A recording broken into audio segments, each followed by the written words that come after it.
আগে গুরুকে প্রণাম করার আগে কাকে প্রণাম করতে হবে?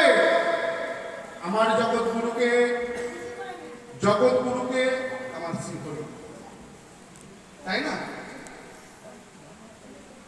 আজকে আমার শ্রীহরির চরণে প্রণাম করে তারপরে কাকে করতে হবে? আমার মাতা পিতাকে।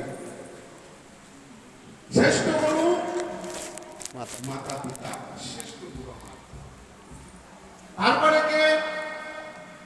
আমার পথ নিদর্শক গুরু। পথ নিদর্শক গুরুকে আমাকে যে পথ দেখাচ্ছে, যার দ্বারা আমি হরিগুরু চাঁদ ঠাকুরের শ্রীপাদ পথে দেহ মন প্রাণকে সমান্বিত করছি। আমরা কি করি? গুরুদেব আসার সঙ্গে সঙ্গে গুরুদেবকে প্রণাম করি। কিন্তু এটা মাথায় রাখতে হবে, গুরুদেব আসার আগে নিজ ঘরের নিজ স্বামীকে, প্রত্যেক মায়েদের বলছি, আমার মা এখানে যারা আছেন প্রত্যেক মায়েদের একটা কথা বলছি, যে গুরুদেব আসুক না কেন, যত বড় গুরুদেব থাকুক না কেন, গুরুদেবকে প্রণাম করার আগে নিজ স্বামীকে প্রণাম করবেন। তার জন্য কি বলেছে? পুরুষে করিও ভক্তি, পিতা মাতা ভাই, নারী পক্ষে গতি ভিন্ন, অন্য গতি নাই।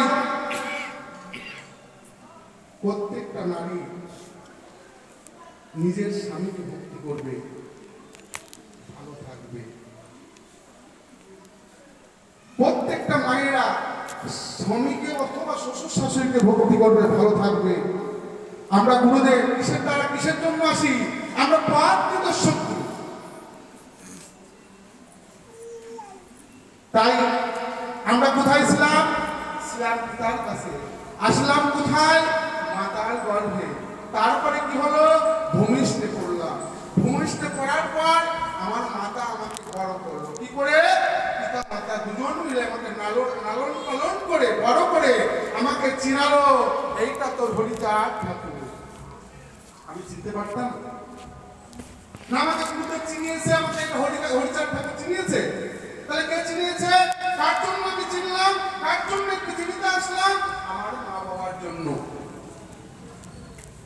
মা বাবা বড় করে বলেছে, এটা তোর হরি ঠাকুর, এইটা তোর কৃষ্ণ ঠাকুর, এইটা তোর কালী ঠাকুর, এইটা তোর শিব ঠাকুর, এটা তোর দুর্গা ঠাকুর। তারপরে কি বলেছে? এইটা তোর গুরুদেব,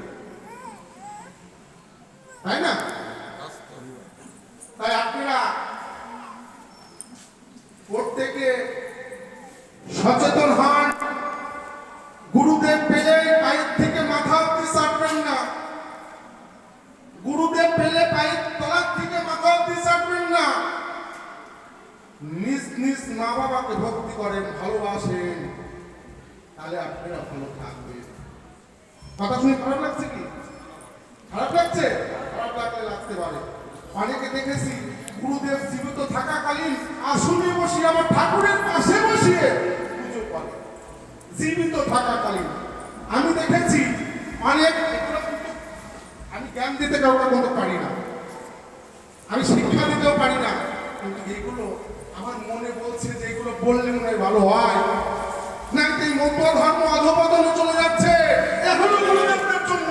গুরুদেবটা শক্ত হচ্ছে না, এই ধর্মটা রসাতলে চলে যাচ্ছে। কেমন? আমি অনেক জায়গায় দেখেছি গুরুদেবকে মন্দিরের পাশে, ঠাকুরের পাশে জীবিত থাকাকালীন কোলবালিশ দুটো দেয়, মানে নুন হয়ে গেছে, হাত নুন হয়ে গেছে, মানে হাতে বল নাই, তার জন্য কোলবালিশ দেয় দুই সাইডে। ঠাকুরের চাইতে বড় আসন করে, কিন্তু মা বাবাকে ভক্তি করে না একবারও ভক্তি